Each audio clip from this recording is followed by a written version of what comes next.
नमस्कार। स्वागत है आपका। प्रिय मित्र, जीवन के दो प्रमुख यात्राएं हैं। एक संकल्प की यात्रा। इस संकल्प की यात्रा में विशेषतः शक्ति की यात्रा है, इसलिए इसको संकल्प शक्ति की यात्रा कहा जा सकता है। इस यात्रा में, संकल्प शक्ति की यात्रा में उपलब्धियां हैं, अचीवमेंट्स हैं। यहाँ पर आप सब कुछ पा सकते हैं जो कुछ आप पाना चाहते हैं। और दूसरी यात्रा है समर्पण की यात्रा। इस समर्पण की यात्रा में आप वो सब कुछ अनुभव कर सकते हैं जो आप अनुभव करना चाहते हैं। तो पहली यात्रा है संकल्प शक्ति की यात्रा, दूसरी है समर्पण की यात्रा। प्रिय मित्र, आपको लग सकता है ये दो यात्राएं अलग अलग हैं, परंतु ये सही समझ नहीं है। वास्तव में संकल्प और समर्पण की यात्रा एक दूसरे से जुड़े हुए हैं। जितनी मात्रा में आप संकल्प शक्ति को विकसित कर लेंगे, उतनी मात्रा में आप निश्चित रूप से कुछ उपलब्ध कर जाएंगे, कुछ आपके जीवन में प्राप्ति हो जाएगी। परंतु ये भी सत्य है, जितने मात्रा में आप अपने संकल्प शक्ति को विकसित कर जाएंगे, उतनी मात्रा में आप समर्पित होने की क्षमता प्राप्त कर लेंगे।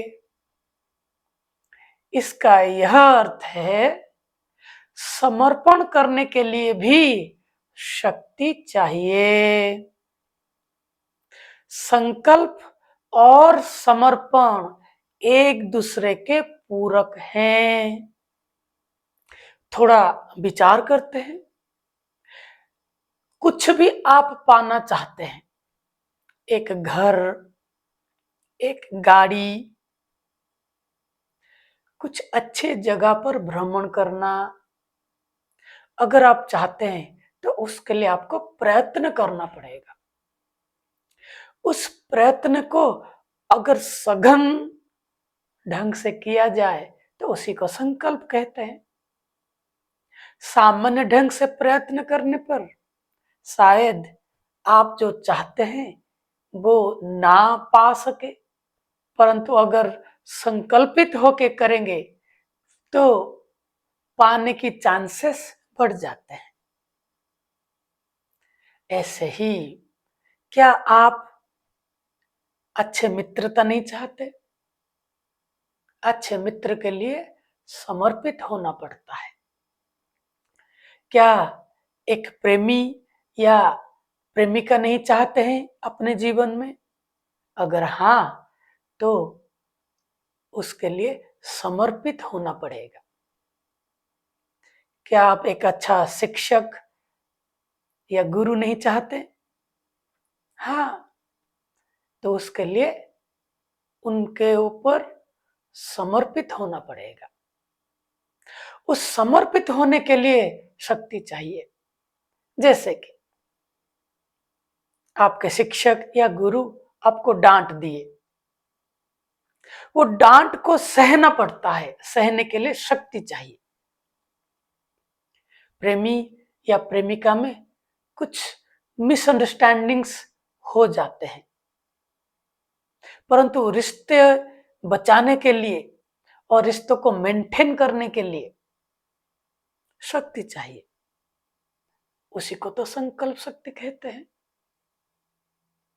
तो प्रिय मित्र, शायद ये सारी बातें आपको गहराई से समझ में ना आए, और ये बहुत स्वाभाविक है।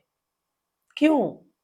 क्योंकि अभी आपको संकल्प के बारे में ज्यादा समझ नहीं है। ये संकल्प है क्या, इसकी यात्रा कैसे की जाती है, कौन कौन से पड़ाव आते हैं इस संकल्प की यात्रा में, ये सब कुछ अगर जान जाएंगे तो फिर आपके सारे शंका दूर हो जाएगा।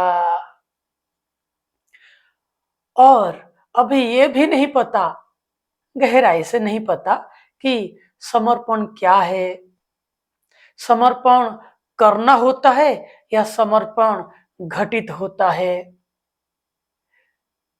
समर्पण कैसे किया जाता है, समर्पण कैसे घटित होता है, समर्पण क्यों करना है, समर्पण करने पर क्या लाभ है। हमें इन सब के बारे में अभी गहराई से समझ नहीं है। इसलिए संकल्प शक्ति की यात्रा और समर्पण की यात्रा हमें गहराई से समझ नहीं आता, अभी नहीं आता। परंतु अगर आपको संकल्पवान होना है कुछ चीजों को पाने के लिए, अगर आप समर्पण को अपने जीवन में विकसित करना चाहते हैं, कुछ अनुभव करने के लिए, कम से कम प्रेम का अनुभव, सुख का अनुभव, शांति का अनुभव, मित्रता का अनुभव, ठहराव का अनुभव अगर करना चाहते हैं तो समर्पण क्या है समझना पड़ेगा। अगर चाहते हैं संकल्प और समर्पण तो आप हमारे इस वीडियो सीरीज में जुड़े, जहां पर हम संकल्प की यात्रा करेंगे। कहां तक? समर्पण तक। तो यहाँ पर हम संकल्प क्या है, कैसे करना है, सब कुछ जानेंगे संकल्प शक्ति के बारे में, ताकि आप वो सब कुछ अचीव कर सकें जो आप अचीव करना चाहते हैं। फिर हम समर्पण तक पहुंचेंगे, जहां पर आप वो सब कुछ अनुभव कर सकते हैं जो आप अनुभव करना चाहते हैं। तो प्रिय मित्र, आपका बहुत बहुत स्वागत है इस संकल्प की यात्रा में जो समर्पण तक चलेगा। अगले सत्र में इस संकल्प की यात्रा कैसे प्रारंभ किया जाए, क्या बेसिक योग्यताएं हैं, और इस यात्रा का विवरण अगले सत्र में हम आपको देंगे। तब तक विश्राम करें और इन सब के बारे में विचार करें जो हमने अभी बात कही। फिर मिलते हैं। प्रणाम।